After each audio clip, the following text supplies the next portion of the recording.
On May 4, 2025, the city of Las Vegas shimmered under the desert sky, pulsing with electricity as fight fans from around the globe poured into the T-Mobile Arena. The buzz was not just for any boxing match, it was for a spectacle, a coronation of sorts, a moment destined to be remembered. At the heart of it stood Naoya Inoue, the undefeated Japanese phenom known across the boxing world as the Monster. Having already conquered multiple weight classes and unified the super bantamweight division, Inoue was now preparing to defend his undisputed titles against a surging American challenger, Ramon Dinamita Cardenas. The T-Mobile Arena had seen its fair share of legendary bouts, but on this night, it became the crucible in which two ferocious fighters would test each other's limits. For Inoue, the bout was more than just a title defense. It was a reaffirmation of his place atop boxing's pound-for-pound rankings. For Cardenas, it was the opportunity of a lifetime, a chance to seize greatness by toppling a giant. Coming into the fight with a stellar record of 26 wins and only one loss, Cardenas had earned his shot with grit, knockout power, and relentless determination. He wasn't there to play a supporting role, he came to win. As both fighters made their entrances, the crowd roared in anticipation. Inoue's demeanor was stoic, every step toward the ring purposeful, every glance signaling calm fury. Cardenas, flanked by his team, exuded confidence, focused but visibly aware of the mountain he was preparing to climb. When the bell rang, for the first round all noise faded into the background and the world narrowed to the squared circle. Right from the opening exchange, Inoue established his dominance with surgical precision. He snapped out a piston-like jab, not only measuring distance but also dictating the rhythm of the round. His feet glided over the canvas, never out of place, always ready to shift angles and exploit the smallest openings. Cardenas, to his credit, didn't back down. He brought pressure and looked to close the distance, banking on his powerful left hook and compact combinations to make a statement early. The first round saw both men land impactful shots, with Cardenas drawing applause with a well-placed counter, and Inoue responding with a blistering three-punch combination that tested the challenger's defense. The tension was palpable. Neither fighter had truly seized control, but it was clear that Inoue's strategic advantage was beginning to manifest. He was reading Cardenas like a book, timing his shots, adjusting his guard, and ever so slightly increasing the tempo. In the second and third rounds, Inoue's craftsmanship began to shine. He mixed speeds and targets with masterful control, striking the body with thudding hooks before firing crisp uppercuts to the head. Cardenas remained dangerous, landing a few clean counters that reminded Inoue and the crowd that he came with real power. But as the rounds progressed, it became apparent that Cardenas was working harder to accomplish less. Every time he closed the distance, Inoue would pivot out and deliver a stinging shot on the exit. The bodywork from the champion was beginning to pay dividends, slowing Cardenas's movement and lowering his guard ever so slightly. By the fourth round, Inoue was in full command of the ring. His combinations came in rapid succession, unpredictable and unrelenting. He was not simply boxing, he was orchestrating a dismantling, disassembling Cardenas piece by piece. Yet Cardenas refused to wilt. With each hard shot absorbed, he returned fire, even managing to stun Inoue briefly with a looping right hand that got around the guard. It was a testament to the challenger's courage and conditioning, but it also showcased Inoue's granite chin and ability to remain calm in the fire. Inoue's corner urged him to remain patient, and he did. The fifth round saw Inoue switch tactics, slightly, now focusing almost entirely on the body. He ripped hooks to Cardenas's ribs and liver, forcing the challenger to shift stances and grit through the pain. The punches echoed in the arena, each one drawing gasps from the crowd. The punishment was accumulating and Cardenas's work rate began to dip. Still, the American refused to step back, throwing wild, desperate shots in hopes of turning the tide. The sixth round was when the breaking point began to surface. Inoue, recognizing that his opponent was weakening, ramped up the pressure.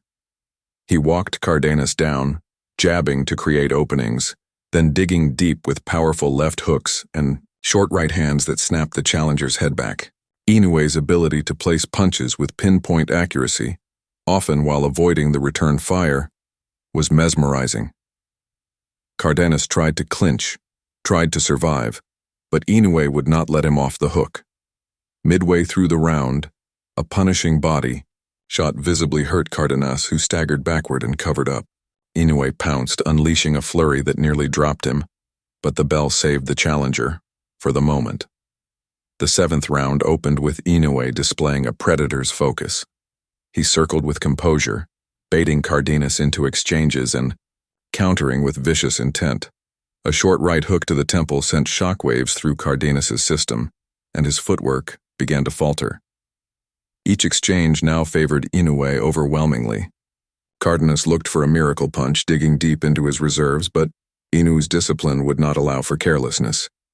He picked his spots, slowly suffocating his opponent's offense and replacing it with a one-sided onslaught. And then came the eighth, an inevitable conclusion written in sweat and grit. Inoue, sensing the end was near, walked Cardenas to the ropes with merciless control. He fired a left jab to measure, then doubled up with a body shot, and followed with a lightning-fast right hand that split Cardenas's guard and rocked his jaw. The challenger reeled, his legs buckled, and then came the coup de grace, a fluid combination of uppercut, hook, and straight right that folded Cardenas to the canvas. The referee didn't even need the full count. It was over. Inoue had won, by technical knockout, adding yet another brilliant performance to his legendary resume. The victory marked his 30th consecutive win, an extraordinary milestone that few fighters in modern history have achieved. As the crowd roared, Inoue raised his gloves, not in boastful celebration but in quiet acknowledgement of a job well done. His expression was one of pride, not arrogance. He had faced a formidable foe and emerged victorious yet again. This triumph, dominant as it was, carried echoes of a much more perilous night nearly a year prior, a night that tested Naoya Inoue in ways he had never experienced before. That night, on May 6, 2024, under the lights of the Tokyo Dome, Inoue squared off against Luis Neri in what many considered his most dangerous fight to date. The event was historic not only because of the high stakes and elite competition, but also because it marked the return of professional boxing to the Tokyo Dome for the first time since Mike Tyson's shocking loss in 1990. Neri, a powerful southpaw from Mexico, had long been considered a threat in the division. His reputation as a fierce finisher and his history of overcoming tough opponents made him a credible challenger to Inoue's supremacy. Yet few could have predicted what would happen in the opening round. As the bell rang, both fighters met, at center ring, and Neri wasted no time asserting himself. He launched an aggressive offensive, pressing Inoue and throwing power shots with the kind of urgency that only comes from deep confidence. Then, in a stunning turn of events, Neri connected, with a thunderous left hook that landed flush on Inoue's chin, sending the Japanese champion to the canvas. It was a moment that silenced the Tokyo Dome. Inoue had never been knocked down in his professional career, and now he lay stunned on the mat, blinking up at the lights. The count began, and for the first time, doubt crept into the minds of fans, who had never seen their hero in such peril. But Inoue, as he would later say, was never truly shaken. He rose at the count of 8, nodded to the referee, and resumed the fight. That round, which began with a roar, ended with a stunned murmur. The unthinkable had happened, but it was far from over. In the second round, Inoue flipped the script, in spectacular fashion. Clearly recovered and now fighting with urgency, he landed a precise left hook of his own that caught Neri off balance and sent him crashing to the canvas. The crowd erupted, the arena shaking with renewed energy.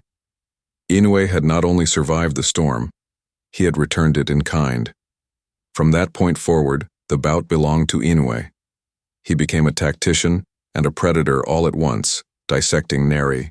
With body shots, counterpunches, and relentless aggression, the Mexican challenger tried to rally, but every time he mounted an offense, Inoue responded with sharper, more punishing blows. In round 5, a short uppercut stunned Neri again, and a follow-up combination sent him to the canvas for the second time in the bout. The writing was on the wall. Round 6 would be the end. Inoue stepped into range and unleashed a perfectly timed right hand that detonated on Neri's jaw. The challenger dropped instantly, his body limp, and the referee waved off the fight without hesitation. It was a brutal, brilliant victory, and perhaps the most defining moment of Inoue's career. That night, Inoue proved that greatness is not just about winning when everything goes according to plan. It's about adapting, recovering, and overcoming when the odds shift against you. He had tasted adversity, and instead of folding, he rose with fire in his fists and ice in his veins. Now, with both the Neri and Cardenas victories behind him, Inoue's legacy looms larger than ever. At 30, with multiple world titles across different weight classes, he has crafted a resume that demands comparison with the greatest fighters of all time. But it's not just the numbers that make Inoue special. It's the way he wins. He doesn't just defeat opponents, he dissects them. He doesn't just fight, he performs with a blend of violence and virtuosity that sets him apart from his peers.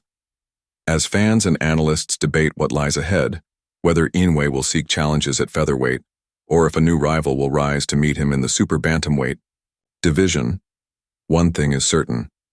The era of Naoya Inoue is far from over.